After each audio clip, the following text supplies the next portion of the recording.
ஒரு கல்லூரி மாணவி தன்னுடைய ஆண் நண்பரோட பேசிக்கிட்டு இருக்கையில, 3 அந்த வேறு யாரு வந்து கடத்தி கொண்டு போய் இந்த பாலியல் செயல் பண்ணாங்களோ, அவங்க வந்து உண்மையிலேயே வெளிய நடமாட வேண்டிய ஆளே கிடையாது. ஜெயில்ல இருக்க வேண்டிய ஆளுங்க. பல்வேறு குற்ற பின்னணியோட திரியிற அவங்கள வெளிய உலவ விட்டனால தான் எனக்கு இந்த பிரச்சனை. இதுதான் இந்த திமுக அரசு.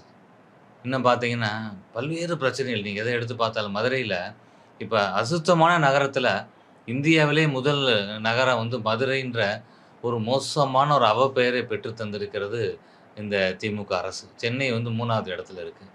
என்னங்க அநியாயம் இது? ராய்ப்பூர் என்னென்னமோ ஊர்கள்லாம் சுத்தமான நகர பட்டியல் இருக்கையில, மதுரைக்கு ஒரு ப என்ன வரலாற்று ரீதியாக ஒரு பழமையான ஒரு நகரம். இது இவ்வளவு ஒரு மோசமாக இருக்கிறது. இங்க இப்ப நான் இருக்கக்கூடிய தொகுதி, மதுரை வடக்கு தொகுதியிலலாம் பார்த்தீங்கன்னா, பந்தல்குடி கால்வாய் அப்படின்றது இன்றைக்கு நெருக்கி அது ஒரு சாக்கடையாகத்தான் இருக்கிறது. இந்த திமுக அரசாங்கம் இப்ப தான் வந்து நிதி ஒதுக்க போறோம்னு சொல்லி மக்களை ஏமாற்றுவதற்காக உள்ள இறங்கி இருக்கிறாங்க. இப்படி எங்கு பார்த்தாலும் ஊழல், எதிலும் ஊழல். இதுதான் வந்து திமுகவுடைய ஆட்சி.